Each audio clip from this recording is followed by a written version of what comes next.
خان صاحب کے حوالے سے گفتگو کریں گے کہ خان صاحب کی اس وقت کیا پوزیشن ہے اور جو ہوائیں اڑ رہی ہیں اور جس قسم کی افواہیں ہیں آپ کیا سمجھتے ہیں کہ کچھ بہتری کے آثار نظر آئیں گے یا ابھی نہیں؟ جی بہت شکریہ یاور بھائی اور آسم بھائی، بہت شکریہ، اچھا لگا دیر بعد آپ پروگرام میں ہمارے ساتھ شامل ہوئے ہیں۔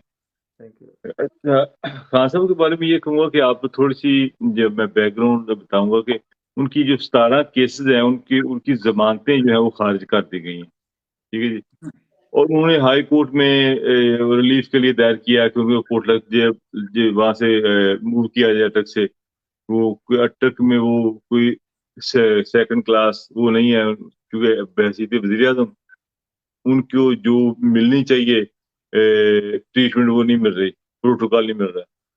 تو ایک تو ضمانتیں کینسل خارج ہونے کا مقصد یہ ہے کہ ان کو پائپ لائن میں کر لیا گیا، یہاں سے ہائی کورٹ ضمانت دے گی، دوسرے کیس سے پکڑ لے جائیں گے، وہاں سے ضمانت ملے گی تیسرے میں، چوتھے میں، 200 کیسز کا حساب لگا لیں آپ۔ وہ جج صاحب دیکھیں، وکلا نے کہا کہ جی ہمارے خان صاحب تو جیل میں ہیں، وہ کہتے کہ نہیں جی وہ پیش نہیں ہوئے، ان کو خارج، ضمانت خارج۔ اب جج صاحب کو پتہ ہے، اصول یہ ہوتا ہے قانون ہے کہ وہ جیلر کو لکھتے ہیں کہ اس کو مجرم کو پیش کرو یا ملزم کو پیش کرو، تو وہ کہتے ہیں نہیں وہ پیش نہیں ہوا، ضمانت خارج۔ اب 17 ضمانتیں ہیں، ابھی 200 کے قریب کیسز ہیں، جس کی زندگی میں 75 سال میں کوئی کیس نہیں بنا، تو 1-1.5 سال میں 200 کیسز بن گئے۔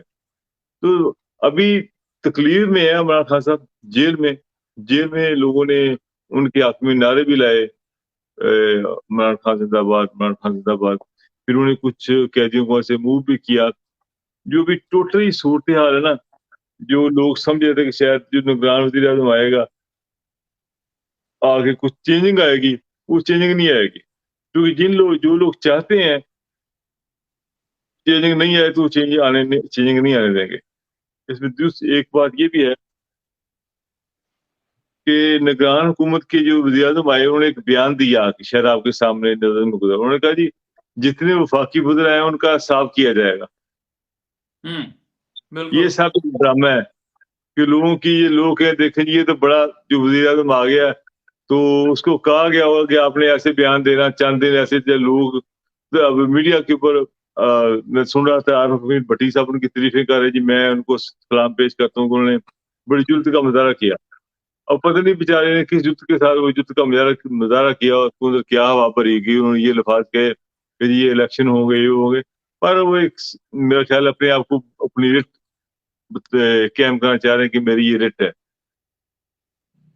جو سسٹم ہے نا یار بھائی، ٹوٹلی اپسٹ ہو چکا ہے، آئین ایک قسم کا معطلی ہو چکا ہے۔ آپ دیکھیں ہائی کورٹ حکم دیتی ہے کہ پنجاب کے الیکشن کروائیں، نہیں مانا جاتا، فیصلہ دیتی ہے نہیں مانا جاتا، سپریم کورٹ کے پاس کیا جاتا ہے جی الیکشن کروائیں، نہیں مانا جاتا ہے، کبھی سیکورٹی نہیں ہے، کبھی پیسے نہیں ہے، اور جو ایم این اے کو فنڈ اربوں کے دیے جا رہے ہیں اور الیکشن کے 3000 کا فنڈ نہیں ہے۔ اور اب الیکشن نہ کرانے کے لیے دیکھیں نگران وزیر اعظم کے پاس اتھارٹی ہوتی ہے کہ وہ صرف الیکشن کروائے، اور ان لوگوں نے ابھی اسمبلی میں ایک قانون پاس کر لیا کہ نگران وزیر اعظم بیرونی ممالک اور اقوام متحدہ سے ہر قسم کے معاہدے سائن کر سکتا ہے۔ بہت ساری پاور جو عام پرائم منسٹر کے پاس ہوتی ہیں وہ ساری ان کو دے دی گئی۔ اس کا مقصد کیا؟ الیکشن نہیں ہونا چونکہ وہ سینسس کا مسئلہ آ گیا، اب کیا کریں، اس کے لیے ممبر پورے نہیں ہیں، اسمبلی کا قوم پورا نہیں ہے، کیسے کام کریں؟ دیکھیں نا پورا نظام ہی اپسٹ ہو گیا۔ اور یہ جو میاں نوازی صاحب بیٹھے ہیں پاکستان آنے کے لیے کہ پاکستان آنا ہے، وہ کہتے ہیں جی پہلے خواجہ آصف کا بیان سنا تو کہہ رہے ہیں جی جب ان کی 0 خطرے کے چانس ہوں گے پھر آئیں گے۔ اب 0 چانس کیسے ہو سکتے ہیں؟ ان کی سزا معطل کرنے کے لیے آئین کے اندر باقاعدہ آئینی ترمیم کرنی پڑے گی۔ آئینی ترمیم کرنے کے لیے ہمارے پاس وہ ممبر ہی نہیں ہے، جو بیٹھے ہوئے نگران بیٹھے ہوئے سارے۔ دیکھیں جب الیکشن نہیں ہوئے اصولی طور پہ